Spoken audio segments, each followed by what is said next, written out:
Every team, every topic, everywhere. This is Believe.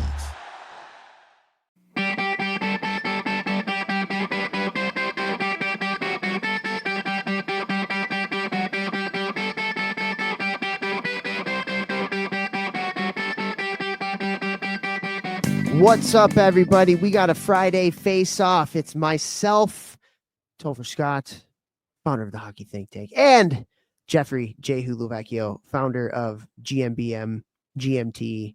I don't know other GMs you got, but I know you got a lot of stuff going on over there. But today we got a Friday face-off. We're going to take a controversial topic in the hockey world, and we're going to bat it around. Sometimes we agree, sometimes we disagree, and that's the beauty of it. It's something that's I think he's going to help a lot of people today. Vex, you ready to rock and roll? Hit me. Okay, so a couple weeks ago, John Cooper, the head coach of the Tampa Bay Lightning, he healthy scratched one of his best players, Brayden Point, for missing a team meeting. He healthy scratched one of his best players for missing a team meeting in Boston. They end up losing that game 6-2. I'm sure they could have used Brayden Point in that game. So at that level or any level, I'll let you decide where you want to take this, but good move by Cooper, NHL, professional hockey, sitting your best player for missing a team meeting. Good move, not good move. What are your thoughts, brother? I think unless this was the last game of the season and they had to win the game to get into playoffs, I respect the move and I like the move. If you set team standards are team standards. And if you let people slide, it's going to create division within the team because you know that if the worst player on the team who hasn't been playing well missed the meeting, he's going to get scratched for sure. So just because it's a better player, it doesn't mean that you change the rules. And I think that everyone will respect the coach. They will respect the decision because they understand, especially in pros, this is people's jobs. And they know the value and the importance of sticking to the plan that the team agrees on, decides, and the coach puts out, and all things like that. So for me, it's like this makes complete 100% total sense to me. I'm so sorry. Before I get into it, like you said, sticking to the plan, and immediately my head went to what? Sticking it to demand from Neosis. Let's rock today. Yes. Sticking to the man Neosis. By the way, very topical. 2 kids that were in that movie in School of Rock just got married. Got married to each other. Somebody sent it to me.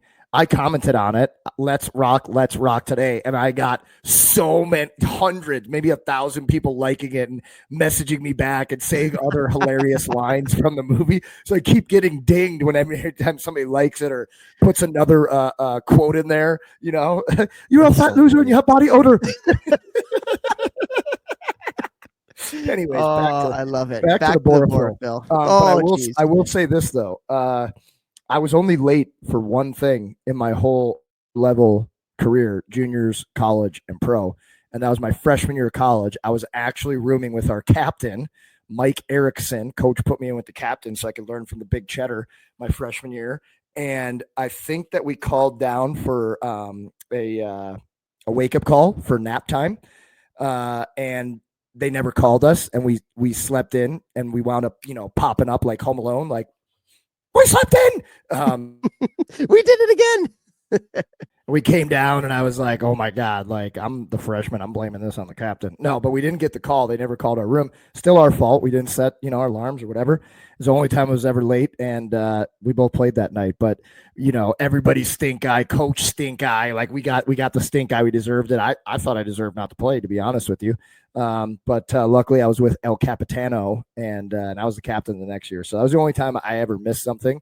And they let us play because they neaded us. But and you had culture problems in Western. Crazy. Yeah, until I was the captain the next year. Like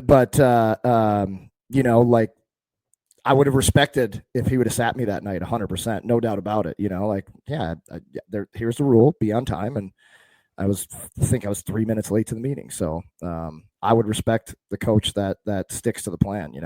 100%. I got sat junior hockey one year for a period because I was late. Same thing.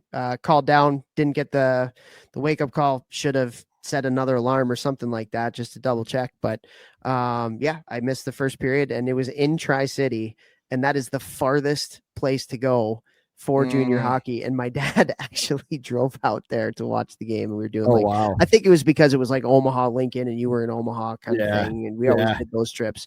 And so I was a captain and missed the first period, and hey, but wasn't late ever again, and said sorry to the team. It's my bad. And they got more playing time in the freaking first period because we only had myself and my roommate. We didn't play. Respect though. And there it is. And looking back, do you think that was the right call by the coach? And would you have done anything different? And how did you feel as a player getting set? 100% it was the right thing to do. When you have team rules and you have team standards, you have to enforce them. And it doesn't matter who it is.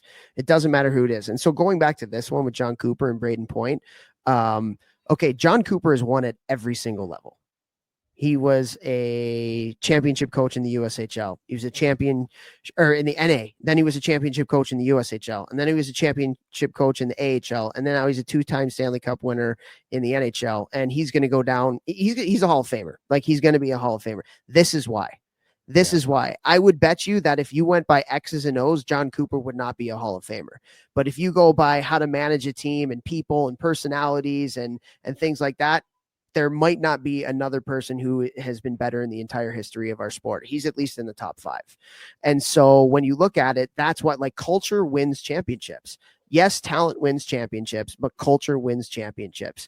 And how much respect he got, especially from the 3rd and 4th liners and the 3 to 6 D and the guys that are in and out of the lineup for holding a superstar accountable, just like they would be held accountable too. That sends a message that we're all in this together. It sends a message of we're all one, that nobody's better than anybody else. Like, everybody is important. Everybody has a role on the team. And when he coaches guys, like, it's not like he has the same standards for Nikita Kucherov as it relates to, making plays at the blue line that he does in the 4th liner.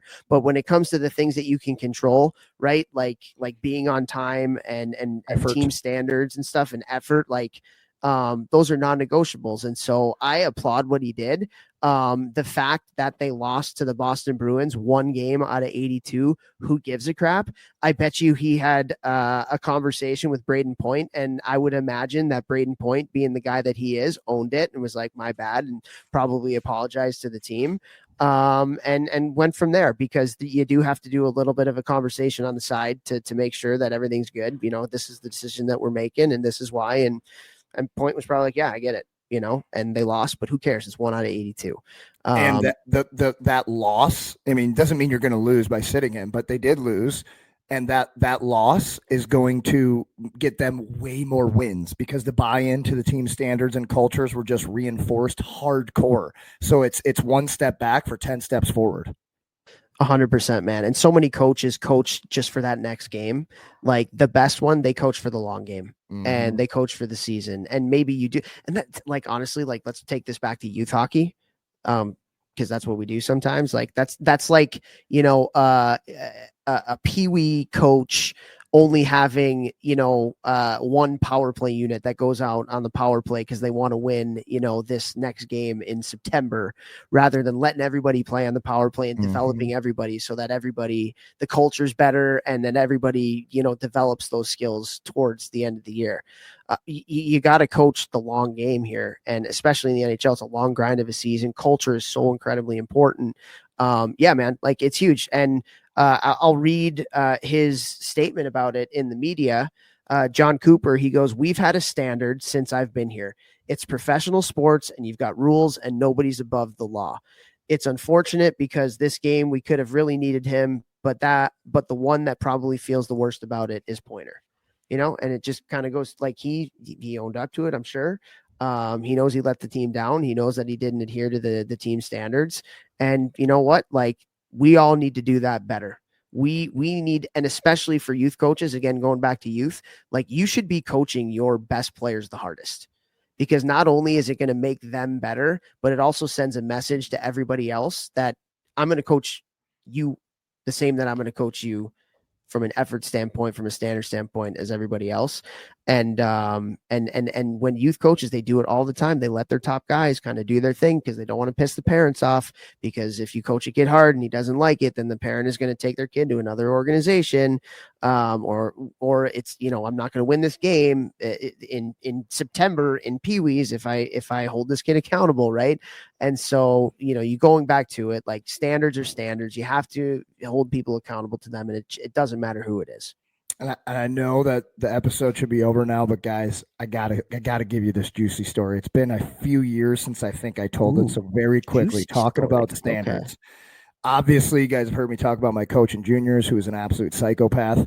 However, made a lot of players a lot better, myself included, and standards and details and being detail oriented in the game are the reasons that I was able to play the roles that I did in pro hockey and college hockey. There's no doubt about it. This might be a little bit too intense. However, talking about the standard is the standard. My second year in USHL, I was assistant captain. We had a kid from Boston, tough kid, jacked. First day we have a golf outing, Sunday, day before the first practice. And there's no GPSs in cars. I think TomToms were just a thing. We were using MapQuest. All right, kids, ask mom and dad what MapQuest was. Mom and dad is going to be laughing right now.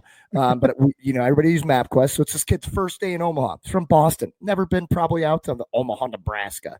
And so he's late to the golf outing. And so coaches said, hey, Pete, you can't be late in this organization. That's not a thing. If you're not 5 minutes early, you're late. If you're on time, you're late. Make sure it never happens again. Again, this kid is from Boston, never been to Nebraska, no GPS, no iPhone. There's no MapQuest on your phone, no Google Maps. So he shows up 3 minutes early to the first practice the next day. Assistant coach walks in and grabs me and the other guys who are going to be captains, and he says, you see Shellsy walked in. It was only 3 minutes early. Yeah, take care of it. So we get out to practice. The first practice here. We have not been on the ice yet. We're skating around doing our warm-up lap, and the other captains were Paul Stasny and Mike Howe, and both skill guys. So guys. I'm like, well, neither of you are going to hurt your hands. So me, not tough, but okay, I guess I'm taking care of it. So I skate up to this kid, don't even know him. I'm like, hey, Pete, you weren't early enough today. Not you were late. Not you were on time. You weren't early enough today. Take your shit off. And he starts laughing. I go, no, I'm serious. We have standards here. Take your shit off. Takes his helmet off. I beat him up pretty badly. And he tried to get up. He's a tough kid. This kid was way more jacked than me, but he had never been in a fight on the ice, I don't think. I absolutely pumped him, and I was like, stay down. So he stays there because he wanted to get up, put my stuff back on. He put his stuff back on. I think coaches were watching from the tunnel. They came back on, didn't even acknowledge it, blow the whistle, line up by the board, first drill, away we go. No one ever said a word about it. And all the new guys who'd never been in Omaha were like, what the hell just happened? Weren't a whole lot of guys late that year, though. And our standards of everything that we had to hit, every period, every shift, every game, there's a reason that Omaha, under that coach's tenure, was always a contender to win everything. And it's because we upheld those standards. Now, do I agree with the way that we upheld those looking back now? I don't know. However, I played 10 years pro and I was kind of a bender, and we won a lot of games. So standards matter. Standards matter, and they're going to help you win games. So I agree with this, and I always laugh at that story. And I tell kids now, and they're like, what the hell? Were you in the jungle? It was a different era back then. It was a different time.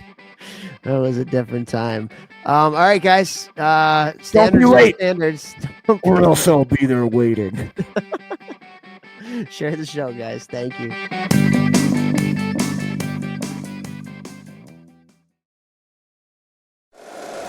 If you like the show, please take a moment to rate, review, and subscribe. It really does help the show to grow. Thank you for listening.